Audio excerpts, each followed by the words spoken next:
Glória a Deus. A paz do Senhor, igreja. A paz do Senhor, igreja. Amém. Aleluia. Glória a Deus. Abra a sua Bíblia.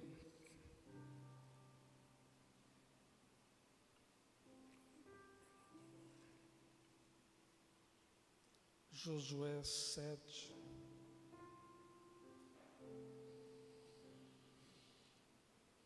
Sexto livro da Bíblia, Josué.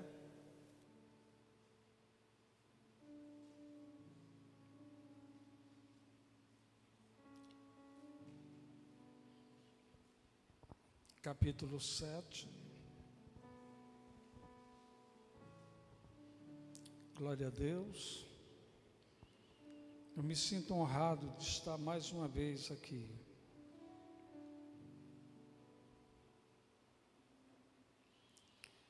Amém? E prevaricaram os filhos de Israel no anátema, porque Acã, filho de Carmi, filho de Zabde, filho de Zerá, da tribo de Judá, tomou do anátema, e a ira do Senhor se acendeu contra os filhos de Josué.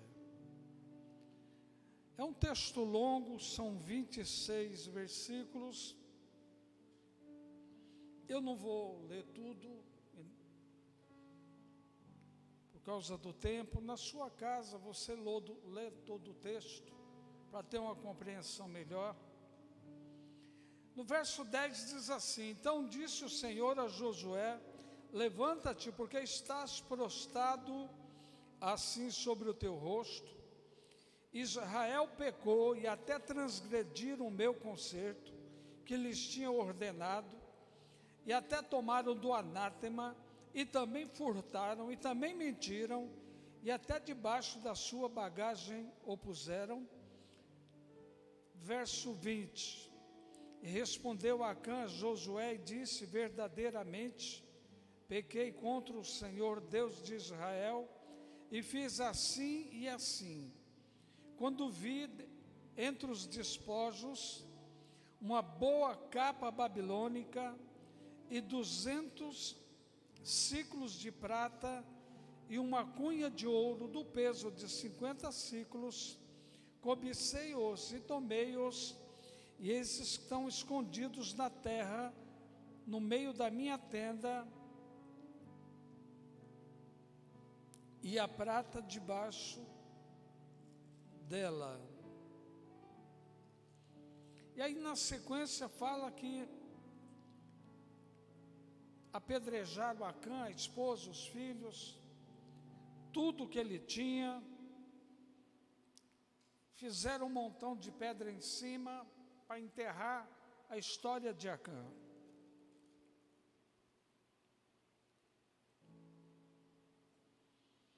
A gente aprende muita coisa com a história de Acã. No capítulo 6, no verso 17, 21 e 24, o capítulo anterior a esse que nós lemos, Josué ordenou ao povo, dizendo: Vocês vão vencer Jericó, e todo o ouro, e toda a prata, e todo o despojo será para a casa do Senhor. Não é para vocês pegar nada. Quando Israel venceu Jericó, Acã vê uma capa babilônica, uma cunha de ouro, vê algumas moedas. Ele pega isso e enterra debaixo da sua tenda.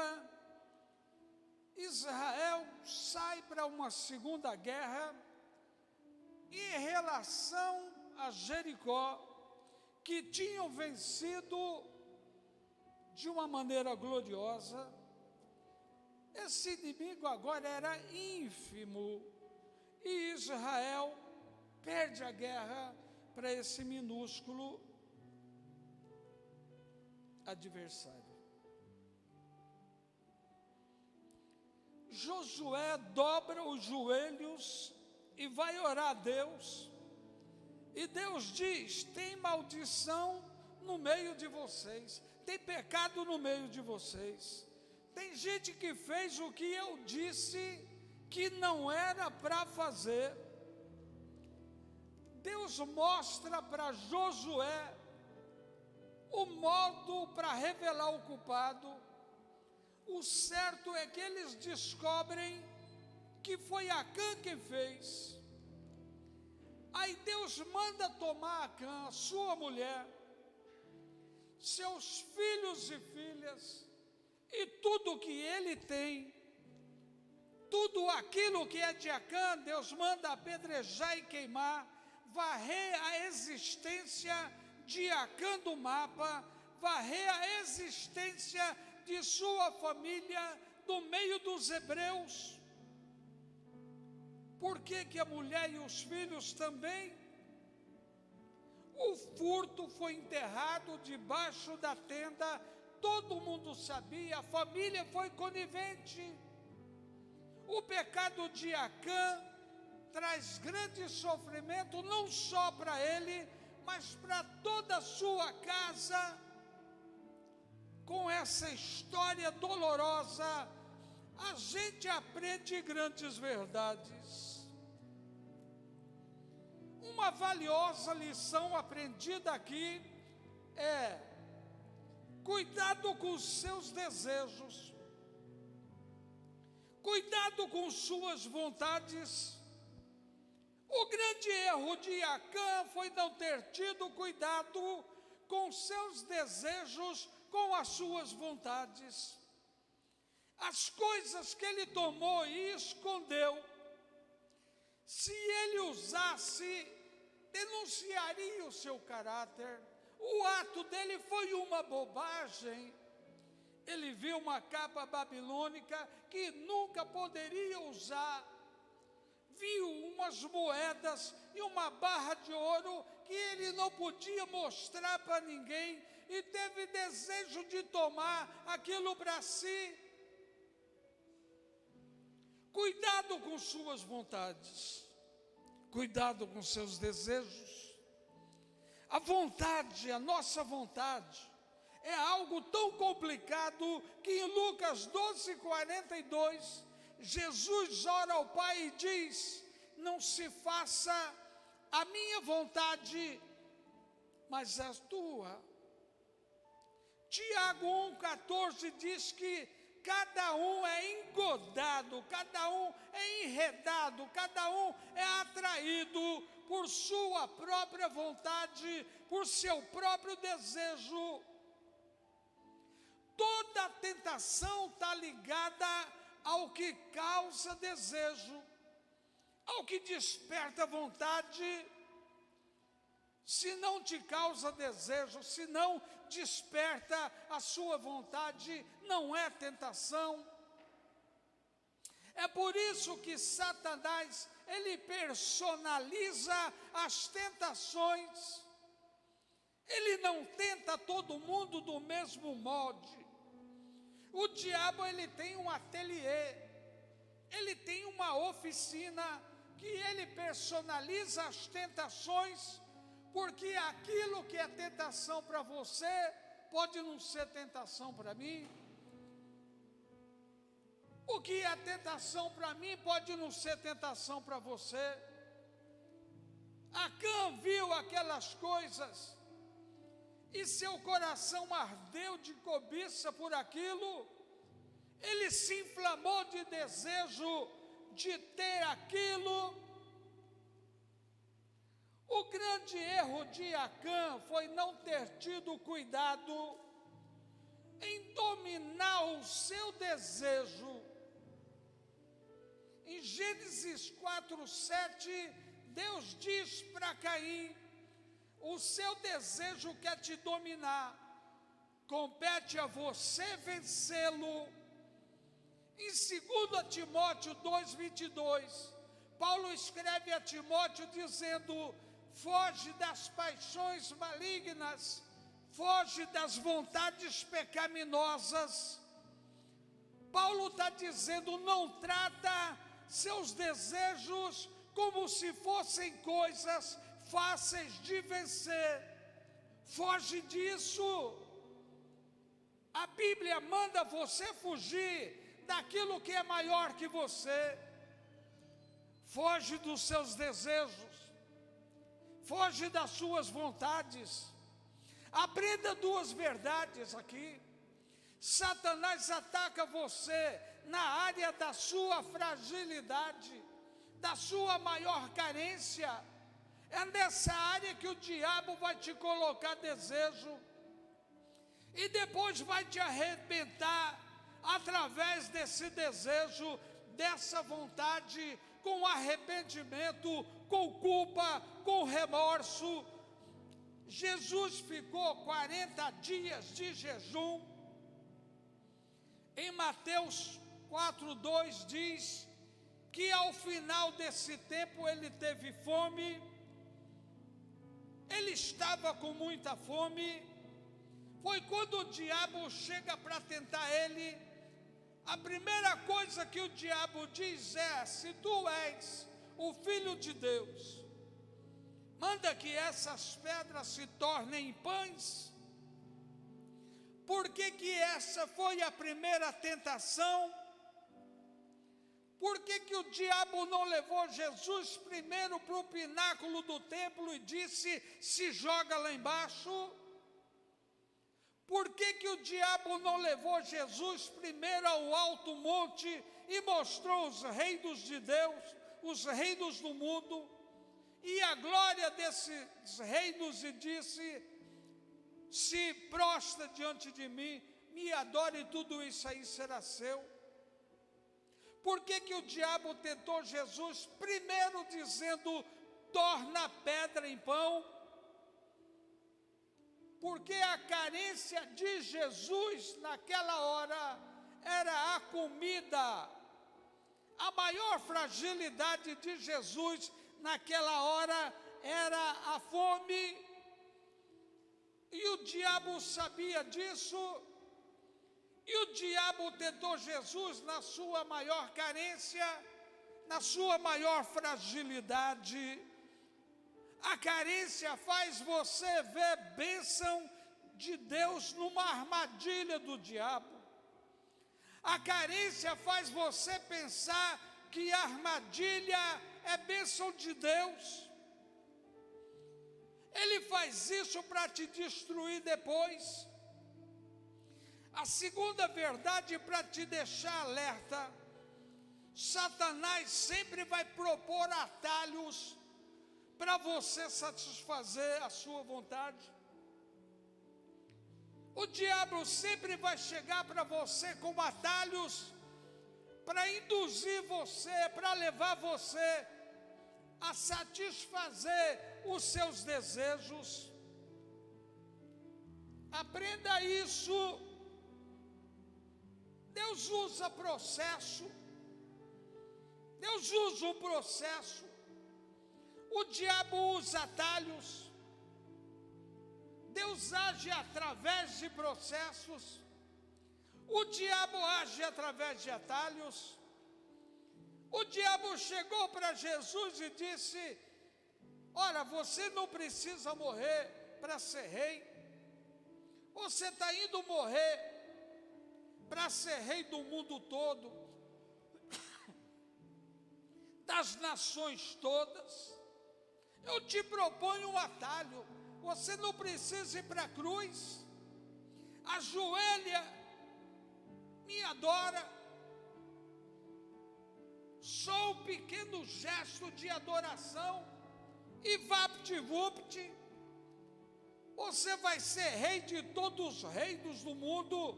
Eu te dou um atalho. Quando o diabo levou Jesus para o pináculo do templo, para a parte mais alta do templo, eram mais de 70 metros de altura. O diabo leva Jesus naquela altura toda, sem escada, sem degraus, sem etapas, sem fases. Porque o diabo é assim. Deus não trabalha com atalhos, Deus trabalha com processo de amadurecimento. Fornicação é atalho. Namoro, noivado, casamento é processo. Estão entendendo a diferença? Em Juízes 13, a Bíblia diz que, de vez em quando, o Espírito Santo de Deus, o Espírito de Deus, ele tomava sanção, de vez em quando. Mas quando nós vamos no capítulo 15, lá a Bíblia diz que o Espírito de Deus se apoderou poderosamente de Sansão. Não foi logo de cara, houve um tempo, houve um processo. Você acha que a tua bênção está demorada? É um processo. O diabo vai sempre propor um atalho para satisfazer a sua vontade, para te destruir depois.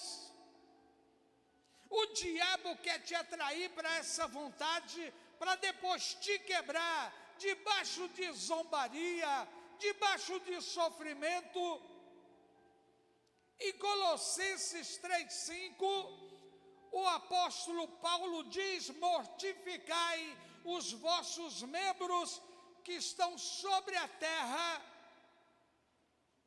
Sabe o que Paulo está dizendo?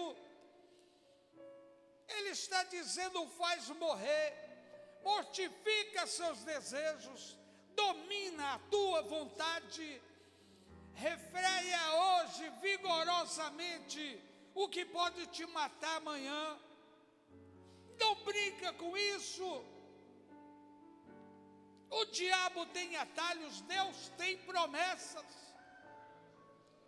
Se você aceitar o atalho, você perde a promessa. Rejeita as propostas do diabo e abraça as promessas de Deus para a sua vida.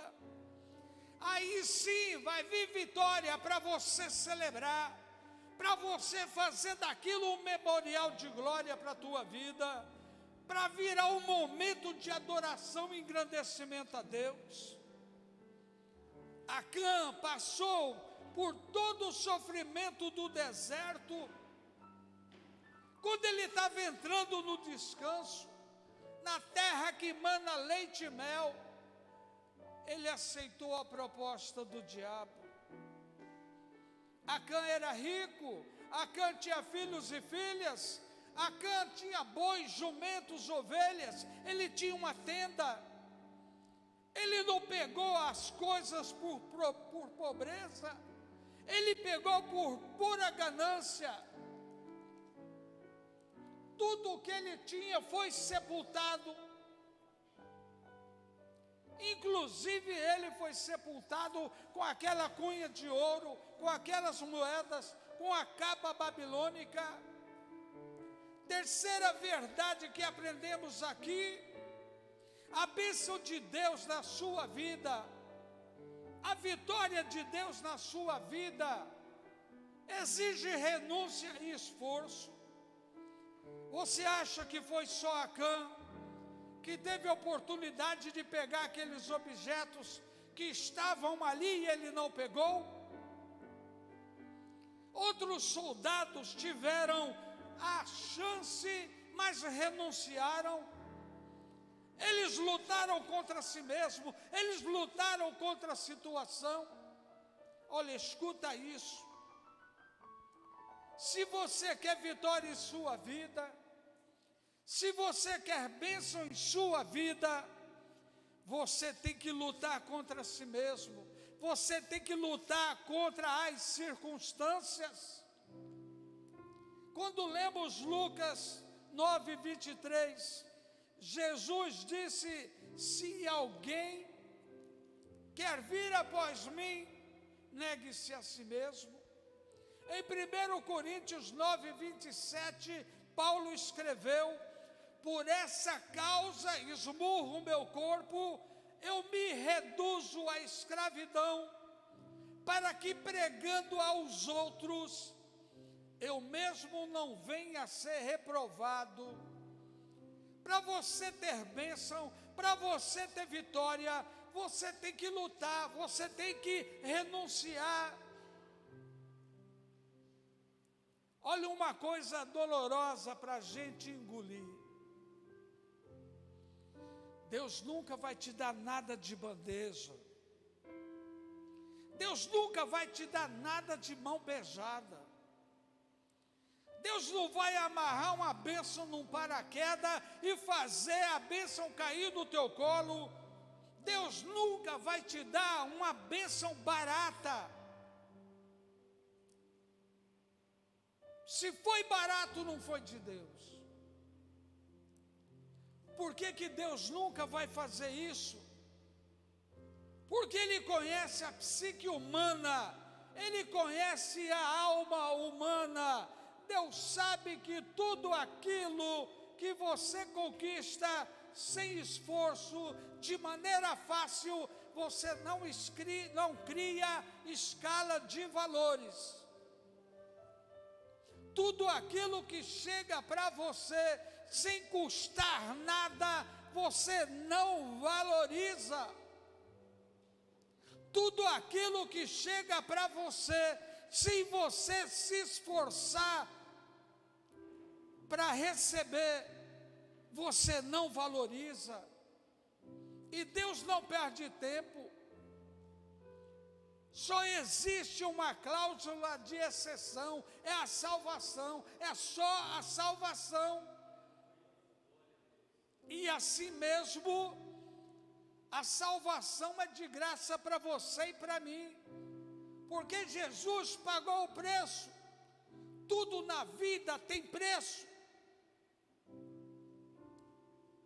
A vitória que você tanto espera, que você tanto quer, pode estar na renúncia que você não está disposto a fazer. O grande erro de Acã foi não ter levado a palavra de Deus a sério. Foi não ter respeitado o aviso de Deus. Agora presta atenção, essa pregação que eu estou fazendo, não é para quem, isso aqui é sobre a ira de Deus. Eu estou falando sobre a ira de Deus. Esse capítulo 7 de Josué começa dizendo: a ira de Deus queimou contra Israel. E termina o capítulo 7 dizendo: o Senhor abandonou a sua ira feroz, o ardor da sua ira.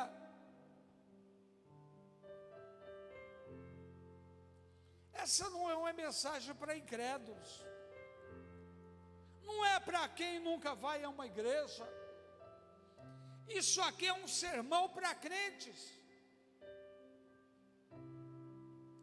Quanto mais você for fiel, mais você precisa ouvir o que Deus está dizendo através da sua palavra, para que o diabo não te sugira nada.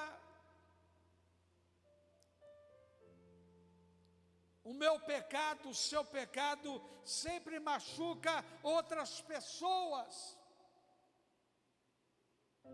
Esse é um ponto claro em Josué 7. No verso 1 diz: os israelitas foram infiéis. O verso 11 diz: Israel pecou. O próprio Deus diz nesse capítulo: eles pegaram das coisas santas, eles pegaram do que foi consagrado, foi Deus quem disse. Eles roubaram, eles mentiram, eles tomaram do anátema, eles esconderam o proibido no meio das suas coisas pessoais. Mas não foi toda a nação que pecou. Foi só um homem. O resto da nação não tem nada a ver com isso. Mas Deus considerou toda a nação responsável pelo pecado de um homem. E o que isso significa?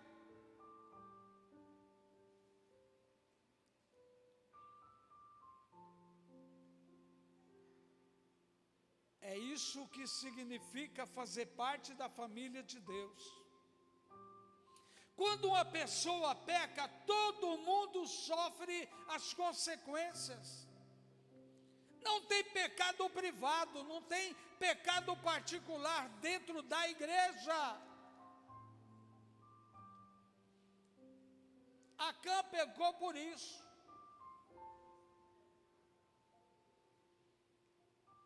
Por coisas que ele não devia pegar. E, em consequência, 36 homens morreram. Acã pecou, em consequência, o exército foi derrotado. Acã pecou, em consequência, toda a nação foi envergonhada, todo Israel. Cada palavra ruim, cada ação ruim, cada pensamento ruim que você tem, fere aqueles ao seu redor. Parece uma coisa assim meio ficcional, mas é verdade. Em 1 Coríntios 5, Paulo fala de um homem que dormia com a esposa do próprio pai. E a ordem para a igreja era tirar esse homem do meio deles. Não só para levar ele ao arrependimento, mas também para proteger a pureza da igreja. Às vezes, o pastor precisa fazer coisas difíceis por causa do corpo de Cristo. Se houver um tumor crescendo no seu corpo, ele não pode ser ignorado.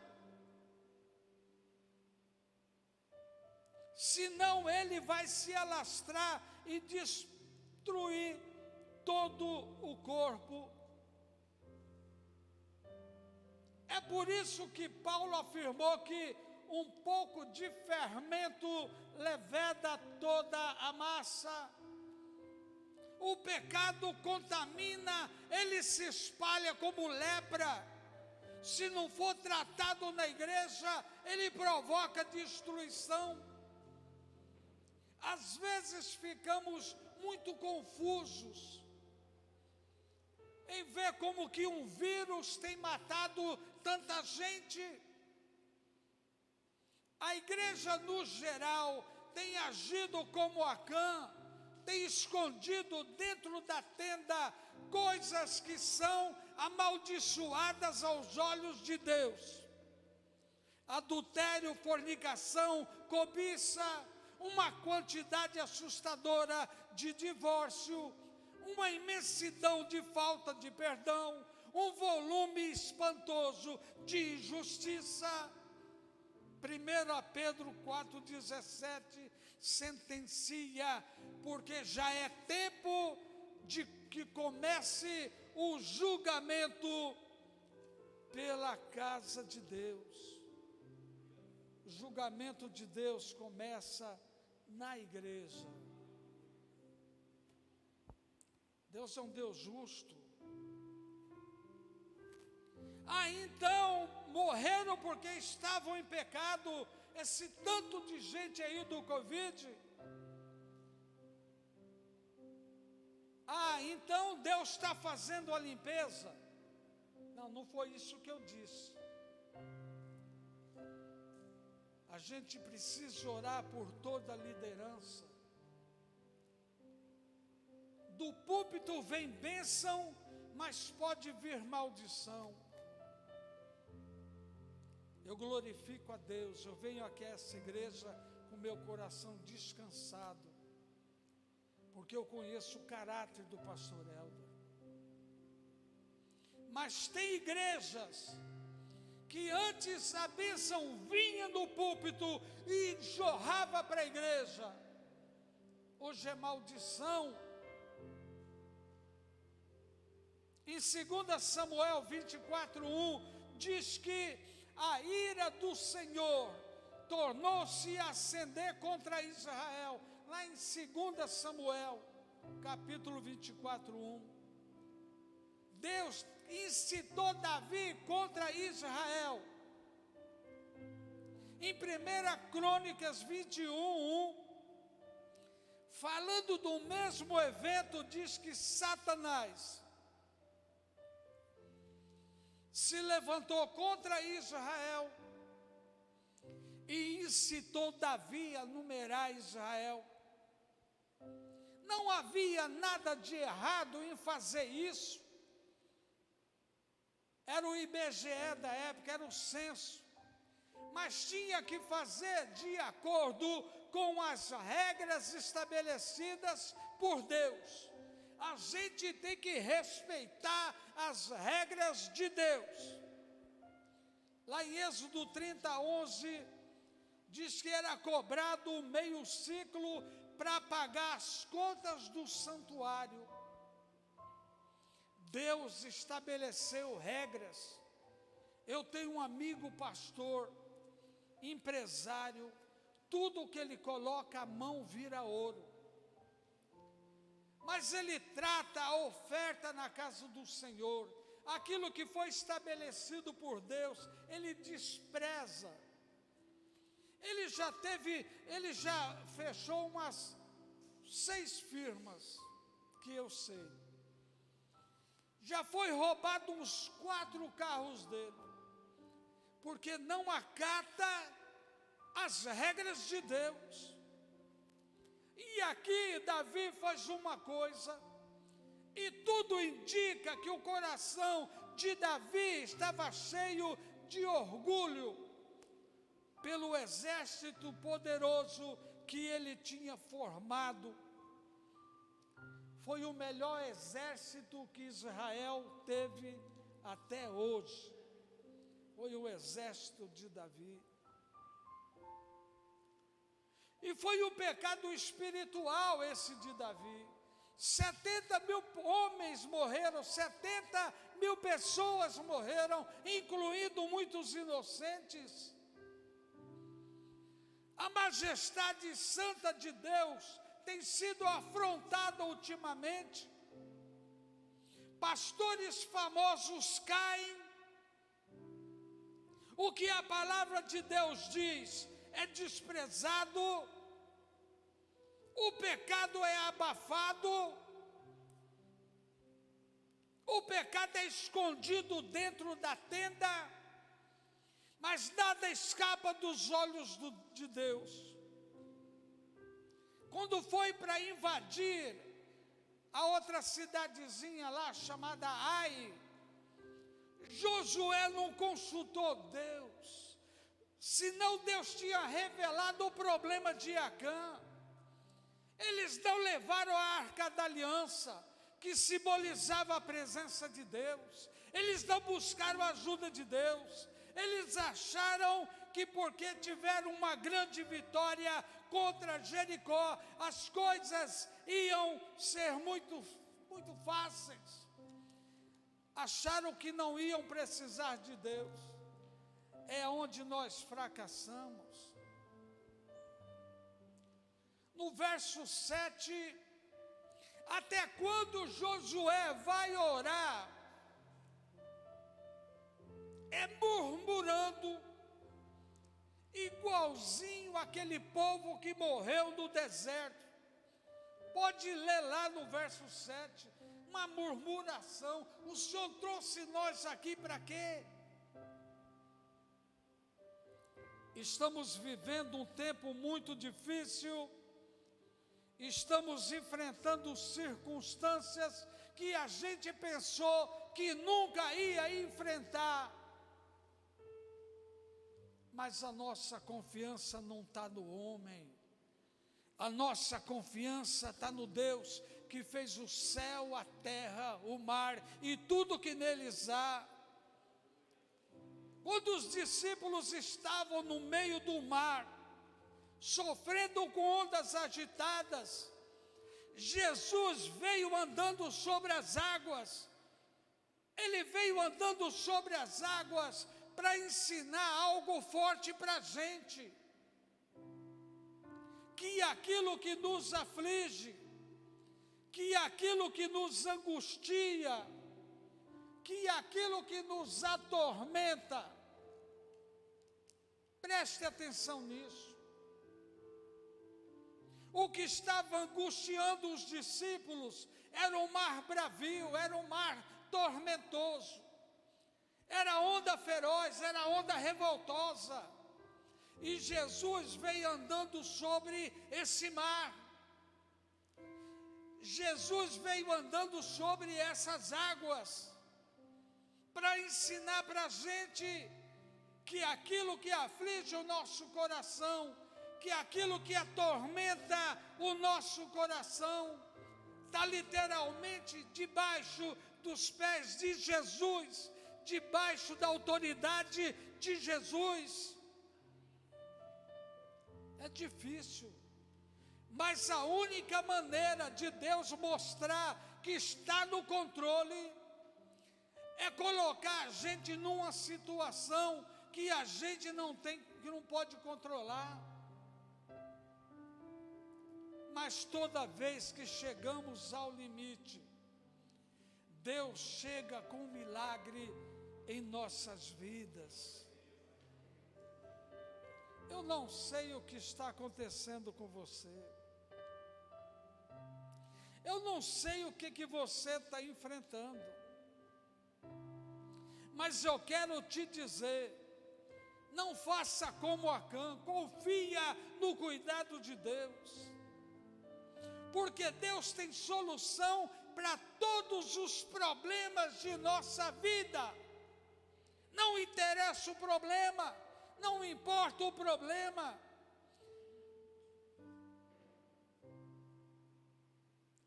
Nós só precisamos ficar debaixo das asas do Onipotente até que passe as calamidades, até que passe as tormentas.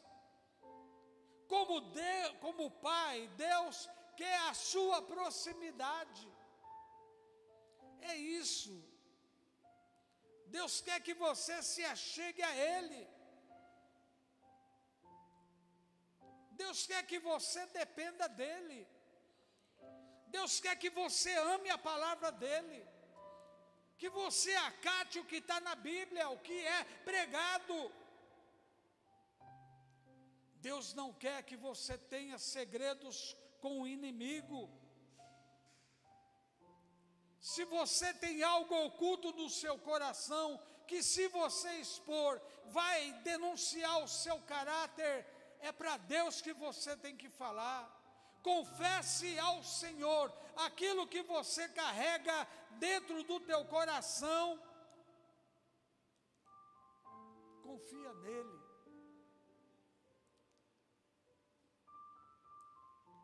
Você pode estar num vale de confusão. Você pode não estar entendendo o que está acontecendo com você. O que Deus permitiu que acontecesse com você.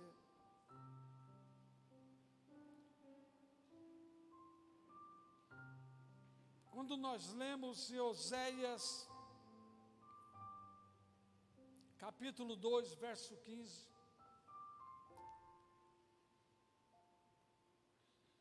ele escreve ali o que Deus disse: e eu lhe darei as suas vinhas dali daquela região, e o vale de Acor, por porta de esperança. O vale de Acor é onde Acã e tudo que ele tinha foi queimado e enterrado. E Deus diz: Israel cantará ali, como nos dias da sua juventude, e como nos dias que saiu da terra do Egito. Eu quero te dizer que o vale da confusão, aquilo que está quase te enlouquecendo, ali, isso é uma palavra profética para alguém aqui. Ali você vai cantar como na sua mocidade. Ali você vai saltar de alegria. Aonde é o lugar de angústia vai se tornar uma porta de esperança, porque Deus transforma a maldição em bênção. Se você vai ao Senhor com sinceridade, o que te causa problema vai ser resolvido. Eu quero perguntar, eu nem pensei muito nisso, mas eu quero te perguntar. Tem alguém aqui passando por um vale de confusão? Tem alguém aqui precisando de um reforço de oração? Erga a sua mão. Tem alguém aqui passando por uma luta, que não está vendo a porta da esperança? Vem aqui à frente, vamos orar com você. Tem mais gente, tem mais gente. Tem mais gente. Entrega para Jesus os seus segredos. Tem ajuda em Jesus, se você buscar dele. O caminho do transgressor é difícil.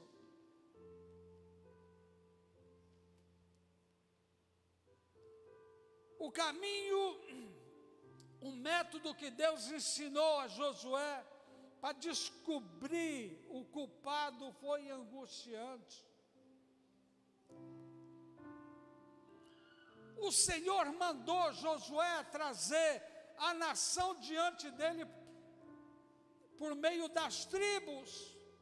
E Deus disse, é Judá. Então o clã de Judá se adiantou.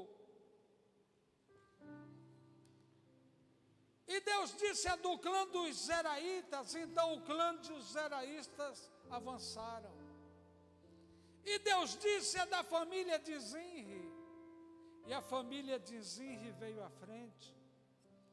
Então o Senhor disse a Acã, o Senhor disse a Josué, é Acã.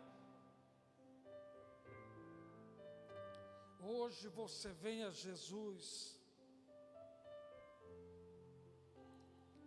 e diz para Jesus, Senhor, eu estou num vale de confusão. Tem coisas que eu não estou conseguindo controlar. Eu venho como culpado à tua presença. Você pode dizer isso. Jesus vai te advogar. Aquilo que tirava a tua paz, eu profetizo em nome de Jesus, vai acabar. Deus aguarda um tempo, Deus está tratando o seu coração. É o método de Deus na tua vida. Mas a vitória que vai vir para você é doce. Você vai cantar como na sua juventude, como nos seus primeiros dias de convertido. Porque nós servimos um Deus misericordioso. Ninguém que se exponha, Deus desampara. Satanás quer que você esconda o problema para ele denunciar e jogar para os quatro ventos. Jesus quer pegar o teu problema e esconder, em exterminar o seu problema no silêncio dele, no processo dele, para glorificar o nome dele, para te encher de alegria santa. Eu profetizo na vida de vocês, dias de vitória, dias de alegria. Eu sei o Deus que eu sirvo. O Deus que eu sirvo, Ele diz, eu faço valer o que diz o meu servo. E Ele vai te abençoar. Senhor, meu Deus, Deus grande, Deus maravilhoso. Senhor,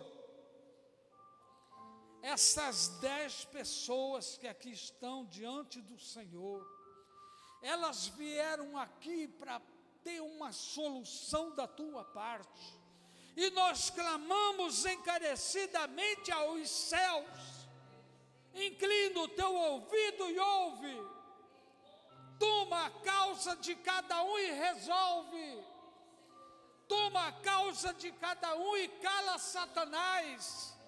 Senhor, muda a história dessas pessoas para a glória do teu nome, meu Deus, porque o Senhor pode.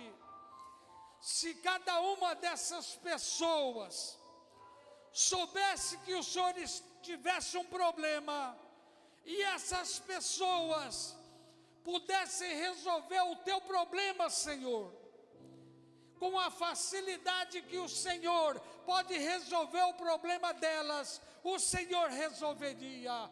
Então, Senhor, entra com providência a partir de agora, meu Deus, em nome de Jesus, em nome de Jesus, amém e amém, glória a Deus.